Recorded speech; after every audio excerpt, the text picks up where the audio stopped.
अमीरुल मोमिनीन मस्जिद में गए, देखा एक जवान है, चेहरे का रंग उड़ा हुआ है। मौलाना का तबीयत सही है?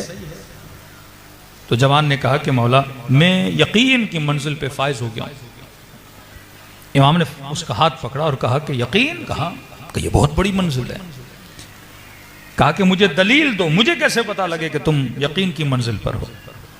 तो कहने लगा कि मौला रात को जब सो रहा था तो मैंने अपने आमाल का हिसाब व किताब करना शुरू कर दिया कि इतनी जो जिंदगी गुजारी है, नेकियां कितनी की हैं, बुराइयां कितनी की हैं, और हिसाब व किताब करते करते गोया मैंने अपनी आंखों से जहन्नुम को भी देखा, जन्नत को भी देखा। अगर मैंने ये गुनाह किया है तो इसकी ये सजा है, अगर ये नेकी की है तो इसकी ये जजा है। कहते हैं उस तसव्वुर ने पूरी रात मुझे सोने नहीं दिया। आप मेरे चेहरे को देख सकते हैं, मेरी आंखों की लाली को देख सकते हैं कि मौला मैं कितना परेशान हूं। इमाम ने फरमाया हाँ, जिसकी नींदें फिक्र आखिरत उड़ा दे, समझो वो मकाम यकीन पे आ चुका है। कि कई लोग कहते हैं ना मौलाना हम फिलिस्तीन के मजलूम लोगों के मनाजिर देख नहीं पाते, देखते हैं तो एंजाइटी और डिप्रेशन में चले जाते हैं। तो बाज ने कहा मौलाना हमने आज के बाद वो देखना छोड़ दिया है।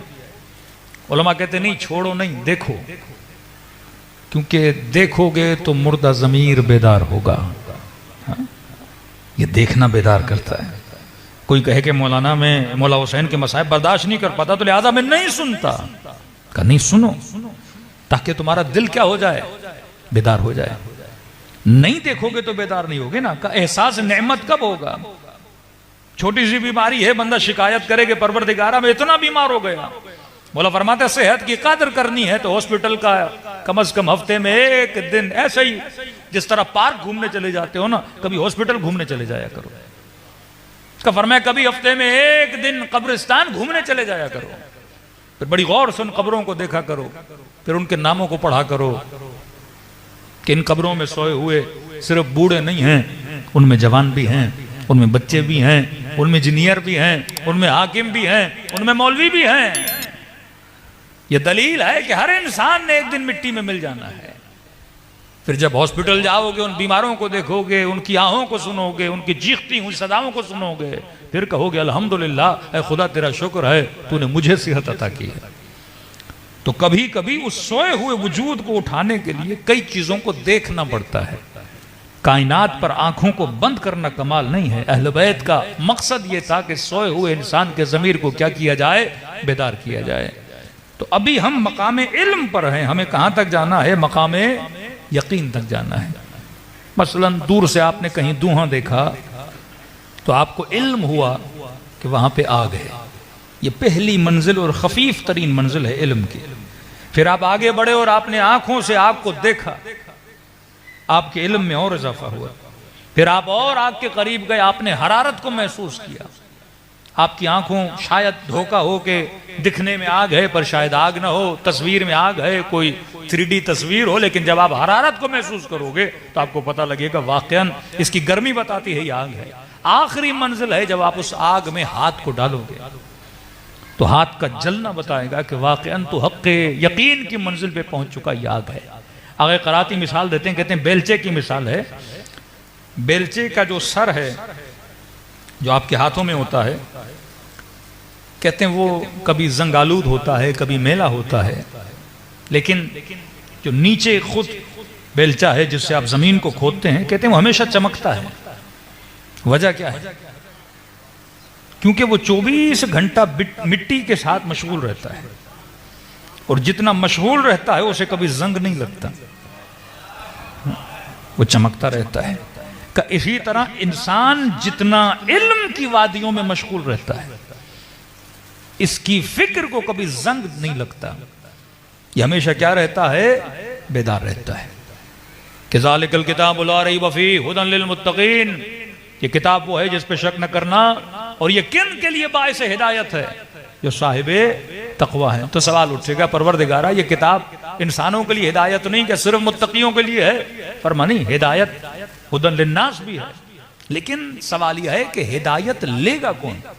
मजलिस में हो सकता है 10,000 लोग आ जाएं, 5,000 लोग आ जाएं, 500 लोग आ जाएं, 100 लोग आ जाएं, खतीब तो हिदायत देने की बातें करेगा, तो मतलब ये हिदायत हुदन लिन्नास है।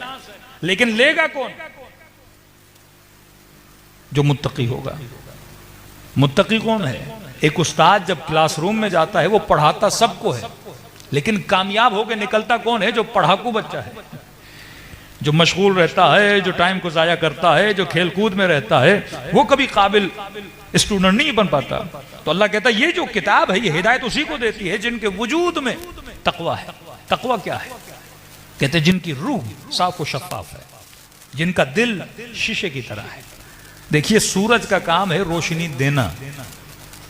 अब सूरज इस दीवार पे भी पड़ेगा, सूरज शायद इस मिंबर की लकड़ी पे भी पड़े, सूरज शायद आपके हाथ पर भी पड़े, और यही सूरज है इसकी किरणें शायद शीशे पर भी पड़े।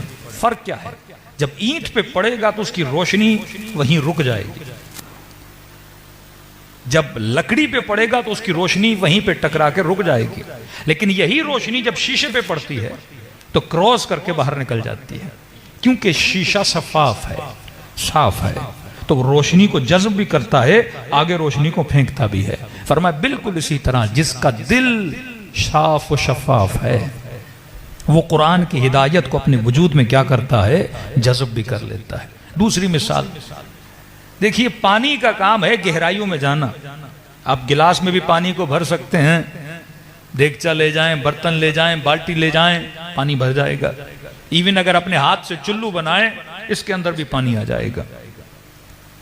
अब किसी समंदर में, किसी बहुत बड़े दरिया में, किसी बहुत बड़े उकियानूस में अगर आप किसी बॉल को फेंकें तो समंदर पे बॉल तैरता रहेगा, लेकिन पानी का एक कतरा भी अपने वजूद में ले नहीं पाएगा। तो कोई बोले कि ये पानी का कसूर है, तो दुनिया बोलेगी पानी का कसूर नहीं, ये कसूर बाल का है, क्योंकि वो है ही गोल। उसने कोई ऐसी जगह छोड़ी नहीं कि जिसके अंदर क्या जाए? पानी जाए। अल्लाह की मारिफत का समंदर हर किसी के लिए है, लेकिन अगर हम अपने वजूद को बॉल की तरह बना दें, ऊपर ऊपर तैरते रहें, घूमते रहें, तो वो मारिफत कभी हमारे वजूद में नहीं जाएगी। दिल को हमेशा प्याले की तरह बनाना होता है। जब दिल प्याले की सूरत पकड़ता है तो खुदा की मारिफत भी इस कल्ब के अंदर दाखिल हो जाती है। फिर उलमा मिसाल देते हैं, एक इंसान वो है जो सोया हुआ है, उसे 2 मरतबा अगर कोई बुलाएगा कि जनाब जाग जाइए तो वो जाग जाएगा। लेकिन अगर कोई सोने की एक्टिंग कर रहा है, उसे 100 बार भी बुलाया जाए, लात भी मारी जाए, वो कभी जागने वाला नहीं है। कहते हैं जो बीमार है उसे एक गोली दे के शफा दे सकते हैं, एक टैबलेट खा के वो शफा पा सकता है, लेकिन जिसने मरज को अपने वजूद पे नाफिज किया हुआ है, जो झूठी की बीमारी में पड़ा हुआ है, उसे लाख दवा भी दी जाए उसे शफा नहीं मिलती। हुर काबिल हिदायत था तो उसे हिदायत मिली, लेकिन शिमर के ऊपर कितने खुतबे पढ़े गए, इब्ने साद को कितनी बातें सुनाई गई। जो इंसान हिदायत नहीं लेना चाहता उसे हिदायत नहीं मिलती। तो हिदायत 2 तरफा है, एक तरफा नहीं है। हिदायत का मतलब यह है कि अल्लाह हिदायत देना चाहता है, बंदा हिदायत लेना चाहता है। अगर मेरा इरादा होगा हिदायत लेने का तो यकीनन परवरदिगार आलम इंसान की हिदायत करेगा। तभी फरमाया सूरह हमद में ये कहो, एहदिना, अय खुदा हमें हिदायत दो। ये दुआ मांगो, क्योंकि हिदायत मांगने से मिलती है, घर में बैठने से नहीं मिलती। फरमाया अगर हिदायत की दुआ करोगे तो मैं तुम्हें हिदायत दूंगा, अगर हिदायत की दुआ नहीं करोगे तो खुदा हिदायत नहीं देता। तो मजलिस हुसैन का मतलब यह है कि खुदा हम यहाँ पे आए और हुसैन के दर से हम हिदायत मांग रहे हैं, और अल्लाह की आवाज आती है जो मांगता है मैं वो रब हूँ जो उसे अता भी कर देता हूँ। सलवात पढ़े मोहम्मद वाले मोहम्मद।